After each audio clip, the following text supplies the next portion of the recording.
Good day, ladies and gentlemen. Welcome to Drux Milan Unboxing. You all know how I like undisputed champions, one champion in a weight division, and that's hopefully what we will get Saturday in Carson, California, when Jermell Ironman Charlo gets to face Brian Carlos Castano from Argentina yet again. We thought we were going to have one champion last year. The two fought to a split decision draw. Each champion kept their belts. And now we'll see if we can find one champion on Saturday night. Now, last time out when they fought, Charlo's got the WBA, WBC, IBF belts and is also recognized as V-Man in the junior middleweight division or super welterweights by the ring. And Castano, of course, has got the WBO strap. Last time it was a very, very good fight. Interesting clash of styles. Castano looked to be out hustling and out fighting Charlo. But Charlo came back well on the fight, hurt Castano and had him reeling in the 10th round, and I think he sort of pulled the fat out of a fire, almost, or sort of quasi pulled the fat out of a fire to end up with a draw. Obviously, each fighter in a situation like that believes that he should have won. Many people believed Castano did enough. I watched the Argentinian broadcast, and they had Castano winner by a mile, but I think that was a bit biased. It was a close fight. But can Castano or Charlo leave? No doubt this time. I sure hope so. We don't want another draw. Castano has a habit of ending up in these close fights. He's got a professional record of 17 wins, 0 losses, and 2 draws, 12 knockouts. And his other draw has been against Erislandy Lara. We know Lara is a nightmare to fight the slick Cuban southpaw. And then Charlo has also had his lapses. He's 34 wins, 1 loss, 1 draw now, 18 knockouts. And he was a long-reigning WBC junior middleweight champion. He lost that title to Tony Harrison and regained it. It was a fight that was close on the cards. He was behind on 1 scorecard, ahead on 2 others. And then he stopped Harrison to regain the title. And then, of course, he picked up WBA and IBF, as well as Ring Magazine straps by knocking out Jason Rosario. Now, can he complete it and become a full-belt champion? No easy task with all the alphabet politics. It all depends Saturday. To me, if I look at the first fight, it's clear where each fighter is better. It's a matter of real estate. Who's got the distance controlled, who's where in the ring. In the center of the ring, at the distance, Charlo's got the height, he's got the reach. He's definitely better there when he keeps Castano at the end of his jab and throws long shots, and even at mid-range. Up close, that is Castano's place. When he's got Charlo on the ropes and he's swarming all over him and fighting on the inside to the body, to the head, he had Charlo looking very uncomfortable, a little bit rocked maybe, but very, very uncomfortable. Then again, when Charlo hurt Castano, it was from the long range in the 10th round. And I think if I compare the two, Charlo definitely had Castano a lot more hurt than Castano had Charlo. Charlo still seemed to be in control there, but Castano was reeling in that 10th round. So even though Castano has got a higher knockout percentage, Charlo has fought at a higher level, hence his knockout percentage is a bit lower. When you're at a higher level, it's tough to knock out those guys. So I think Charlo is the bigger man, that's clear. He's physically stronger and he's more athletic. On the other hand, Castano is compact, and I think his technique is a little bit more tight. If Charlo opens up, sometimes he will lurch in and he'll leave his chin open. Castano doesn't really do that. Although when he swarms like that on Charlo, every time he was teeing off on Charlo, Charlo came back with something. So he never quite got over that hump to really dominate Charlo, although he was outworking him. You would have Castano swarming over him, and boom, Charlo would hit him with a left hook. Then you have Charlo hitting Castano, and boom, Castano comes back with something. So neither one could really dominate, but I think Charlo had the best moment of the two there in the 10th round. Now, what can happen differently this time? I think each fighter should know where they're better by now. They know each other's styles. So for Charlo, he's got to keep the fight in the center of the ring.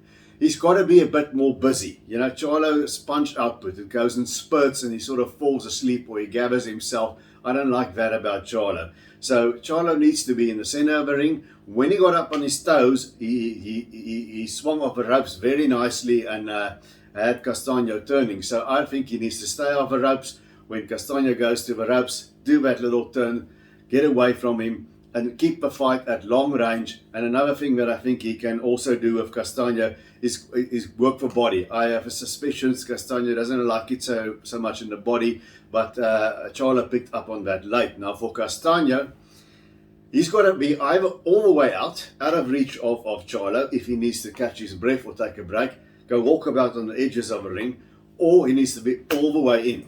But he needs to do that, not coming into a straight line, and he needs to jab his way in and get right close in Charlo's grill, stay there, and then get out and all the way out of harm's way. He doesn't want to be in between or at arm's length with Charlo. He's got to go Marcos Maidana on Charlo here. So that is the thing for Brian Castano. And when he does tee off on Charlo, he does that very effectively, but he gets caught with counters. And I think he just needs to vary his height a little bit, change the levels, like he did later in that fight, but then he got caught again. So for Brian Castano, I can't see him winning the fight on the outside. That's not where he competes at his best with Charlo, but on the inside, he's a superior man. So he's got to keep the fight right there on the inside. And if he needs to take a breath or a break, because Charlo seems stronger, he pushes Castano off him and he can sort of handle him in the clinches. Get out and go and stand around the periphery of the ring, out of harm's way before he goes in for another attack and try and win the rounds that way. Who do I think is going to win? It's another one of those pick-em fights. If we look at the polls, it's not like Canelo against Bivol the other day, where everyone had Canelo winning. How wrong we turned out to be, but that's why boxing is a beautiful sport. There's a lot of people picking Castano, a slight majority of people picking Jermell Charlo.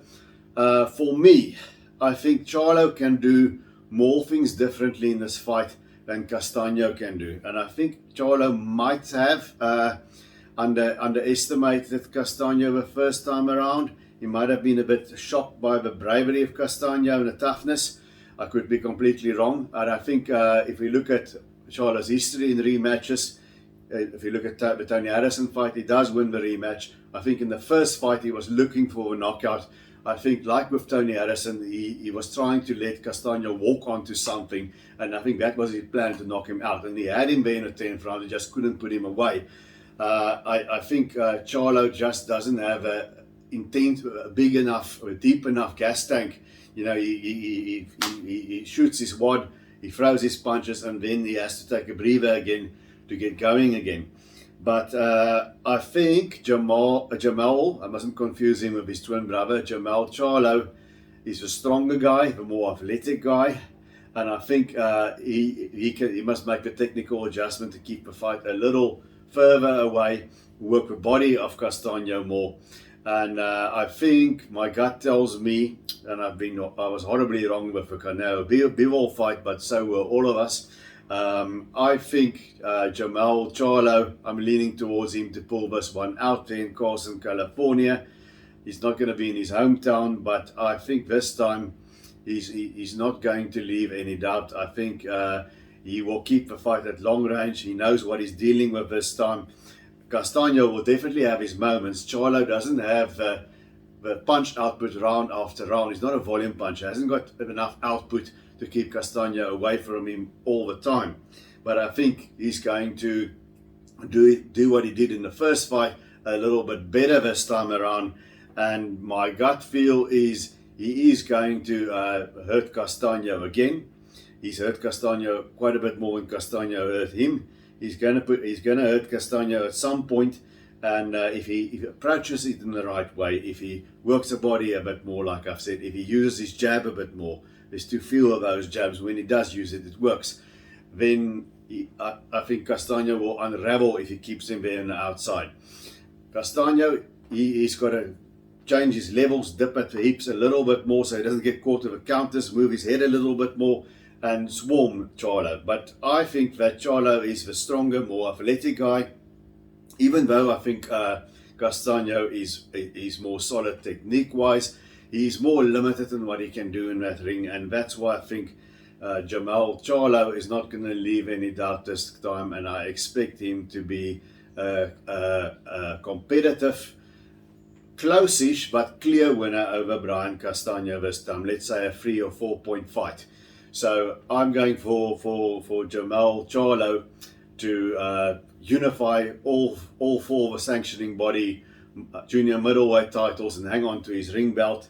And I'm picking Charlo by unanimous decision come Saturday night in Carson, California. That's what I think. It's a difficult fight to pick, but it's a good blend of styles. I think it will be a good fight.